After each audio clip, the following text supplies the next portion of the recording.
তাহলে এখন আমি যদি তোমাদের প্রশ্ন করি, তুমি দাঁড়াও, যে where do you live? I live in Dhaka at Khilkhet. I live in Dhaka at Khilkhet. তোমার আনসার সঠিক আছে, বসো, ঠিক হচ্ছে।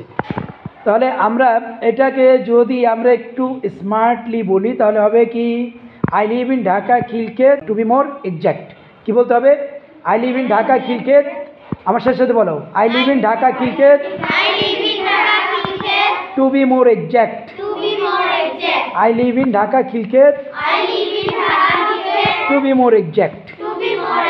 তাহলে কি বুঝতে পেরেছি? আমরা I live in Dhaka at Khilkhet এটা না বলে আমরা কি বলবো smartly? I live in Dhaka Khilkhet, to be more exact. I live in Dhaka Khilkhet, to be more exact.